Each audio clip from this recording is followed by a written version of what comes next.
Welcome to the Inspired Hive podcast, where ideas ignite action and success stories fuel your next level up.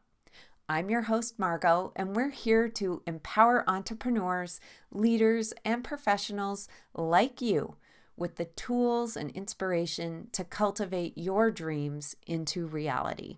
I am so excited to introduce you all to Sarah Foley today. Sarah is a transformational speaker and confidence coach who I also know as Vertical Blonde. She was just named one of the top 5 female speakers igniting humanity by USA Today. I'm so thrilled for you, Sarah. That is amazing. After a spinal cord injury flipped her life upside down, Sarah has built a new identity rooted in confidence, presence, and personal power. As a reinvention strategist, Sarah now teaches others how to show up in a way that opportunities cannot ignore, and she helps us go from I can't to icons. Sarah, I am just so thrilled. You have the most bubbly personality and bubbly energy. Just it captures the room as soon as you enter it. And you have really moved mountains to transform your mindset and your life. And I have been so inspired by that energy, by your speaking gifts, by really your ability to be present in a moment with whoever you're with. And I know this conversation today is going to be something that has amazing nuggets that apply to everyone's life. So, Sarah, welcome to the Inspired Hive podcast. Oh, thank you so much. What an introduction. I'm so excited. Thank you. This is truly an honor. I appreciate it. Well, we met back in 2023 at Jay Cavern's Optimizing Influence workshop, and it was a big deal for me to kind of traverse over to California. And as soon as I met my workshop colleagues there, I knew I was in the right place. But we got to spend some amazing time together and amazing experiences together. And sharing that with you was part of what made that such a transformational experience for me. And I just am so honored and grateful that you agreed to come and chat with us today. I love that. Yeah, we got partnered up. We were sitting right next to each other. We definitely went through that day together and it was so fun. What a great Yeah. experience. It's always fascinating to me, and part of what has inspired this podcast for me is hearing people's journey. Because it's always easy to see kind of how things are now, or for us to think up the stories of how it must have gone for people. And I love hearing people's story about kind of where things began for them. And I'm curious where your story began. I appreciate that. Yeah, it is funny because I think about that a lot. The people know me now, but they didn't know me then. And life was going really good. This was back in like 2012 when things really just kind of they took a turn. I mean, the literal flip.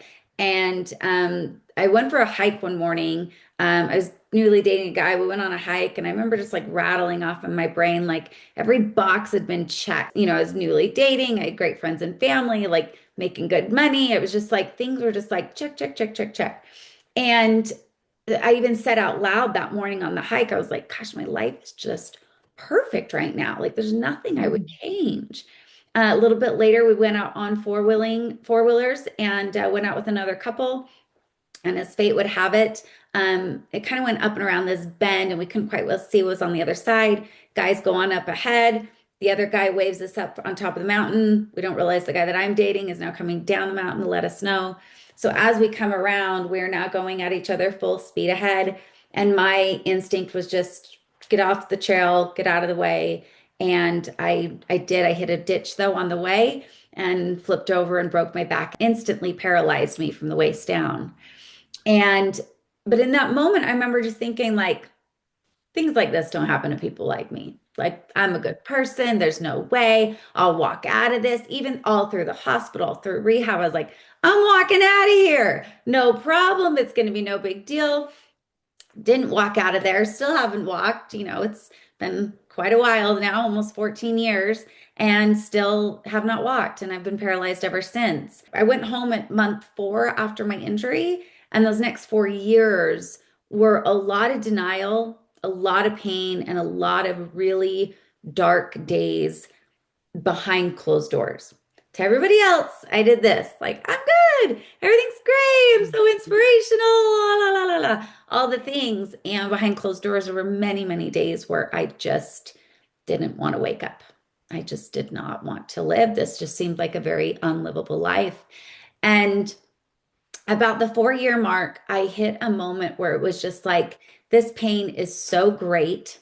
I don't want to feel like this anyway. And it was this very clear decision of I'm done and I'm ready to heal and I'm ready to feel better.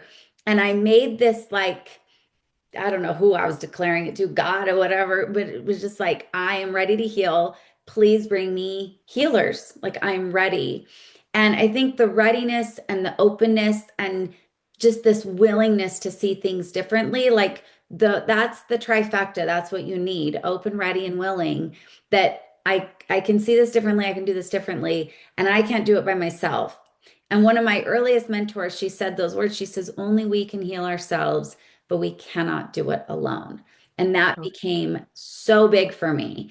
And at that point, we had actually moved to Maui. Long story, but we got to Maui. And I just started meeting these healers, from Jake as my personal trainer. That's how we had initially met. My therapist, women's circles, um, dance teachers, just like people of all different kinds of healing, I called them, whether it was getting back in touch with my body, whether it was just really unlocking my voice, getting in touch with myself. That's where everything really started to shift. And so the next few years, it was very introspective. It was all about me. Like, it was just like, I want to feel better. I want to heal. And I think a lot of people, and I see this a lot with those in the disability community, where they'll get into an accident and they go very quickly into becoming a motivational speaker because they got a great story, right? It's the accident story, it's a big story, but they haven't done the work yet to gift people what is coming out of the story. And I'm really proud of myself for really diving into that before I put any effort or intention into offering that to other people. Hawaiians actually have a word for it. It's kuleana. Our Mm. kuleana is our God-given responsibility on this earth to fulfill our greatest potential through our gifts, talents, trials, tribulations, everything that we've got. But we must do it for ourselves first so that it can ripple over to others and so we can change the world. And so that's really where things started to shift for me. And then after really going through that and a lot of healing, personal development, therapy, coaching, my body, all these different things, now I feel like I'm in that space where I've got this wisdom that now I can't shut up about it because I feel like I've got something that I need to share, that it is part of my responsibility to share what I've learned. Oh, there's so many powerful nuggets in in your story, and I want to go back to the start, because there was a pre-story. You were feeling like on that hike, everything was perfect. Like, you had done a lot of work to have a lot of things in place and going well, and then all of a sudden along comes a lesson of, But yeah, looking there's back, more. I thought it was perfect, but it also lacked a lot of just like depth and wisdom. And like, it was perfect because it was easy.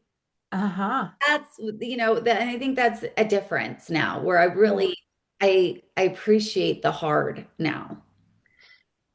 Well, and that's important too, because there's this other growth that's internal, right? It's not an outward thing. It's not a skill building, like job related, external kind of what we're doing in our lives. It's the internal foundation. And it sounds like that was, you cracked that open with some vulnerability to yourself, Yeah. not to others, but you finally acknowledged that with yourself. And I think that's one of the pieces I see in my consulting work and working with folks, that it's so hard sometimes to really acknowledge and take in that, like, what the internal story is. And it's that story that has to change. It's not the outside story. Right. It's a story we're telling ourselves that we've done a really good job of believing it and telling it. So, Mhm. yeah. Yeah. And I love the value that you've placed on, there's a certain amount of work to be done before you can actually really have that effect on others from whatever story or business or leadership component that you are engaged with. And I think it's so easy to see what others are doing and go, oh yeah, like I'll compare myself in my journey and where I am, but it's all of that internal work that's so much going on the inside that's hard to see. And I think that we can feel it from people, whether they've Uh-huh. actually lived it or Yeah, they're just spewing another personal development, line of quotes. yeah. We can feel that difference. I train speakers now, and one of the very high pillars that we talk about is living proof, that we make a promise and a vow, like we do not speak on anything we are not living the proof and the results of. Period. End of story. Full stop. And what it does is it strengthens your voice because you're like, yeah, I do know this like the back of my hand. I know exactly what to do for reinvention, and I know exactly what to do to build confidence when it's at zero. I know it because I've lived it. I can state it from my whole soul. And there's such a difference because we can feel it when there's someone on stage or maybe on social media. We're like, you don't even believe what you're saying right now. Mhm. Like, you don't know what you're talking about. You're just repeating what you've heard from other people say. And so I think that the more we trust our gut on that, not only of who we're listening to and getting that from, but also just like trusting ourselves on what we've got to offer. And I think it just is so powerful, the difference. Well, and it's that authenticity of messages that need to come out as opposed to messages that need repeating. And not that messages aren't important to repeat, but I think that's that distinction that you feel differently. I Mega difference. It's so amazing. There's so many different aspects to kind of what you're building and what you're doing. And I'm really curious what inspires you. And has that changed over the course of your story? Yeah, it continues to change. I'm always inspired by the people around me. I'm inspired by other people's stories. I'm inspired, especially when I meet someone that is living, their own proof and they're living with integrity and standards and values. I'm really inspired right now on just the intention around creating our values and really deciding what those are, allowing those to change as we change, just our own personal evolution. I'm extremely introspective. I'm obsessed with understanding why people do what they do. I'm obsessed with understanding why two people can be given the exact same set of circumstances and one goes off the deep end and one goes to, great success and fulfillment. And I'm just that inspires me so much to really understand it, to be able to harness it, to be able to replicate it. I'm very, very inspired by personal development. I continue to try and put myself in situations where I am the student, right? I've Mm. got a lot of situations where I'm the teacher and I've got, my academy or on social media or with my private clients and or my keynotes that I am the teacher and then I'm offering things of wisdom. So I try to put myself in as much situations where I continue to be the student and Mm. continue to come with those three of open, willing, and ready to see things differently. And maybe how I've been doing it, there's a whole other way to be done. So, Oh, I love that so much. And it speaks to so many experiences that we go through in business, in life, that if if you're in a room filled with people that are supporting you and rising you up, it's also important to find a room to still be learning and growing and doing and giving that back as well. I think so many people kind of seek the top. well, and who's to say what the top is, right? I Yeah. think that we sometimes we got to give ourselves a little bit more. grace, credit, opportunity, I don't know the right word here, maybe all three, to reevaluate what the Mhm. top is for us. There's this point where a couple of years ago, it was this like bigger stage, bigger stage, bigger stage, kept going bigger and bigger and bigger and bigger audiences and bigger fees and bigger, opportunities. And I was going after it. And then I was noticing like I'm traveling a lot more. I'm away from home and Mhm. I'm not there to pick up my son from school. Someone else did. And it was just like, this is not the epitome of success for me in this season. And Mhm. it was this like, no, I want more opportunities that are local. I would like the epitome of success is going to give a keynote to a really tight, intimate group where they are just taking it and there's so much depth. And then I go pick up my son on time for school, from school. And it's like that's the epitome of success right now for me. Um, where I'm not forsaking the depth for the big. It kind of comes back to those values that you talk about that they can change over time, but also to reassess or redesign what that looks like for whatever season you might be in or whatever space you might be in. And in the behavioral psychology world, we have the phrase see one, do one, teach one. So, watch it done, do it yourself, teach someone, but it's not just end there, it's to keep going. And so, what's the next thing to see and do and learn? And how can that be, translated along? And I find that even for myself, I use the ski slope a lot for I'm late to life in learning to ski. There's a lot of lessons out there on the slopes. And importantly, who you're around. You could be around, the Olympic skiers, but that doesn't help me grow and learn necessarily. But when there's somebody who doesn't know as much as I do on the slopes, and I can be in my, you know, green run paradise and help them, it's such a thrill. And we see that continually in that energy conveyed. And that's what I feel from you when we're sharing time together. Yeah, I appreciate that. I'm glad that it's just to be reflected of that it's getting through and it's working, right? I think that Mhm. the minute we think that we're on the top, life's gonna flip us. I mean, it literally did. I was like, I'm on top of the world. Life's perfect. And life's like, just kidding. Like just you wait. Things are gonna get crazy.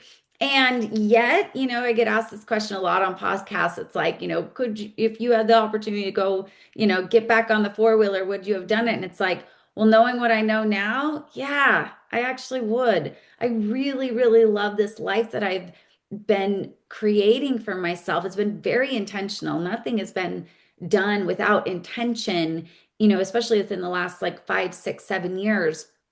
Prior to that, I was just talking about this with a group of girlfriends yesterday that prior to these deep lessons, I was in such a space of reactivity. I would just Mhm. react to life blindly, without thought, just out of pattern, just out of habit, just out of the way I've, kind of wired over time and throughout my life, pure reaction. And this space I'm in, it's like pure intention, like Mhm. so much intention that I've never before in my life actually paused and thought about, well, what would, my greatest potential respond, not react in this moment versus getting Mhm. huffy puffy or, whatever the situation may be. But to go from a space of reaction to intention, wow. Yeah. It's amazing. And I don't know that I would have experienced any of this had life not really taken me the way that it did. Mhm. Or it just kind of flipped me upside down. And it gave me that choice, of like, are you gonna sink or are you gonna swim? And for a period I did sink and it was very heavy. And then a very conscious decision to start swimming. And you live that outwardly. I know you were recently in the hospital for a significant amount of time from my perspective. Yeah, Hard, yeah, 2.5 months. any amount of time is significant, but Yeah. you tooled that, like you brought you there instead of letting that environment envelop you. And I think That is such a powerful statement of intention of how you plan to do this, how, when things have to be that way or when things come along that are going to be a bit more rough, you can still be intentional about your experience. Yeah, absolutely. And I think, it connects us deeper. I had some really fun posts, I think, through it. And I, took a fun spin on horizontal blonde. Yeah, I had to be laid up for 2.5 months on my stomach. Could not sit up for or even be on my back for 2 months, 2.5 months straight. It was very hard. And there were some hard times. I'm not going to say that it was all easy. I've got some funny posts where I'm like wearing sunglasses and my hair's up in a towel and, I'm having fun with it. And yet there were also some hard times. And um, I'm very protective of myself during those hard times. I don't need to put it all over social media. That's not the time or the place. I've got my very tight circle of people that I know I can go to. I know how to process hard emotion. I know how to go to my journals. I know how to go through that without having to go and take it to social media, because I don't think that's the space that we get cared for. That's not where we go for our tender moments. I everything that I post within my social media, I ask myself intentionally, when someone comes across this, will it lighten their day? Will Mm. it offer wisdom or beauty or something that is going to lighten their day and brighten it up? If not, then it's just for my personal life. And I think somewhere along the lines, there was this message that got across that we're supposed to put everything on social media, right? And it's like, oh, it's the highlight reel. It's like, well, yeah, it really probably should be our highlight reel, because our hardest stuff, like, we got to be protective of that. We got to take that to the places that are actually going to care for us and be safe for us during those hard times. And social media is not a safe, tender place. It can just open us up. It's very vulnerable. Yet the light and the energy and the love all comes through in that. And I think that's one of the things that we do have in common in terms of the intentionality of what we put out in the world. Um, you know, Certainly social media can be challenging if we let it, but we can also cultivate it to be what we want to be out there. And I agree. I think, it's not necessarily that the highlight reel can't evidence that there are other things going on, but we don't have to have it be times where it is important to be caring for ourselves and letting others care for us too. And I think that also resonates with me in terms of what you said earlier with being open to guiding our own journey, but recognizing that we can't do it alone.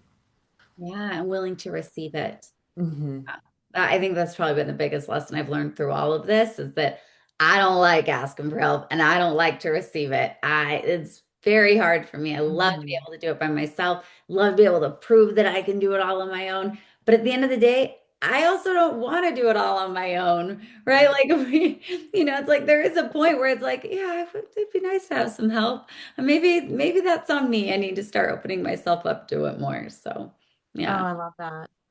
I ask everyone this, and I know you've kind of chatted a bit about this piece, but I want to ask because I don't want to assume I know that you've already told me it. What is the biggest lesson that you've been blessed with? Oh man. I feel like there's so many. There's a million that are running through my head right now. Um, Maybe it's just at the core that there is a lesson in everything. Mm. Like, just the essence that I have so many lessons. It's just this reminder that no matter what we go through, there's always a lesson to be found and used and created, and they are everywhere. I love that so much, that life is the lesson, right? And having that mindset about it is really part of that shift, I think, from it, life kind of lifing to you as opposed to for you, and realizing what could be my lesson from whatever it is. I love that so much. Yeah, something that I've really trained myself, it's been hard sometimes, but it is to constantly ask, as everything comes up and life's right, keeps going, it's just, what is this offering me? Mhm. Like continually just asking that, what is this offering me? Where is the opportunity in this? Where is the lesson in this? And it's amazing. We will get what we're asking for. We will find it. Sometimes we just don't realize what we were asking for. Totally. Oh, I would love to hear what you've got going on, brag on yourself, what's coming. I'm curious where the next things are that folks could even connect with you on. I love this time of year. So in spring every year I open up my speaker academy. This is like my favorite thing that I offer, where I get to help people really strengthen their voice and their confidence and charisma and how they're showing up in the world, their presence. You'd spoken about this in the beginning of the call, and just, Mhm. everything that we're saying without saying a word. And so I open up my Icon Speaker Academy, and we run I'm actually extending it this year. We're going to be doing it for 6 months versus the 12 weeks. So it's going to be quite a long experience. I realize, it's my fifth round doing it, and it just seems like people are right at that tipping point, of like, you get the transformation, but you got to keep it ingrained and keep it going. And so we're going to extend it this year, which I'm really pumped about because the community gets really tight. We get really close, and we've got a couple of retreats throughout it. So it's just, I think it's going to be a really beautiful group. Um, and, more speaking, more private clients. I love helping people with their own keynotes, getting them lit up and ready for a stage. And then I love lighting up a stage. So more and more keynotes. And again, like I had said, really harnessing the power of the local market and, Mhm. enjoying the work that I get to do here in Utah, which is great. Fantastic. Is your speaker academy local or it's got workshops so folks can come in? So everything we meet is virtually, except for our 2 times a year. It has worked out that it's been mostly local. And so the group gets really tight. Like we'll end up meeting up just for, let's all go to coffee or whatever, just because everyone wants to be around each other even more. So we do get quite a beautiful community. But yeah, people from anywhere can sign up. That's not a problem. But we do have the 2 times a year that we get together. One will be here in Utah, and then one we are going to actually travel for regardless. So they'll be traveling on that retreat. So that one won't be until September. Very cool. Yeah. Yeah, as we are kind of wrapping things, I'm curious if there's a piece of advice that you have for listeners, maybe something that someone shared with you or you've learned along the way through business and personal development. Yeah, again, there's so many. I think the biggest thing right now, people are it's things that can feel heavy. And I hear a lot that people are feeling really, really stuck. And it's actually the lesson that I've really been learning as a mom. And this Mm, year I chose usually I choose one word for the year. This year I've got two, and they have to be used together in order to work. And the words are firm and kind. There's a man that I follow, Dr. Amen. Actually, the event you and I were at, yeah. that's how I came across him and his wife. That's ironic and full circle. But he talks about this with parenting, firm and kind, that if you are all kind, you get entitled brats. If you are all firm, you get resentful jerks, right? Mm, But when you are firm and kind, you get confident, assertive, strong children. And I've realized very, very clearly in doing firm and kind how hard it is for me to be firm. I was very much going on the all kind side. So now and I was worried, like, uh-oh, if I really start to implement this firmness, is my child going to like me less? Are we going to be in for, is it going to be hard? The speed and the efficacy of this, I cannot even stress enough of just being firm and kind. I have been firm. It's not next time you get a consequence, it is immediate without question, right? But it's done kind and it's done very respectfully, and it's like we're working together. but the amount of kindness and respect and like decency and standard that is in our home right now to a level that we've never before um, is it's been wild. And so firm and kind with ourselves, firm and kind with our children, firm and kind with our clients, right? It is not kind to me to just tell my clients what they want to hear. I got to be able to have that firm, very direct and clear, yet kind feedback for them, firm and kind. And when you use them together, it is fascinating how quickly things move and shift and just like go into action because we also know what is success and what is not. And when the line is very clear, we can butt up against it and we know when we're succeeding and failing. But when the line keeps moving and keeps shifting and it's gray, we don't know when it's success or not. So take it from the lesson that I'm learning as a mom, which no one gave me a handbook when I became a mom. So we're figuring all this stuff out on our own. But I don't know if anybody else got a handbook. I did not. This has been hard. No, But no. man, they teach us a lot. But I'll just say that that alone has been the most powerful thing that I've been able to put in place and the thing that I've been learning how amazing it can be. Sarah, I am so grateful you share that. It's so powerful. And as you were talking, I was thinking about how, we all get these kids and we're like, huh. Yeah. Okay. You No manual, and they all need a different manual. That's probably why there isn't one. But yeah, the lessons that we learn from them are so huge and so valuable, but they're all the lessons we need to learn for ourselves and maybe just haven't come upon them yet. As you were speaking, I'm like, oh, this is exactly what we need for ourselves, right? Firm and kind, that um, being hard but graceful. should. Thank you. Thank you so much.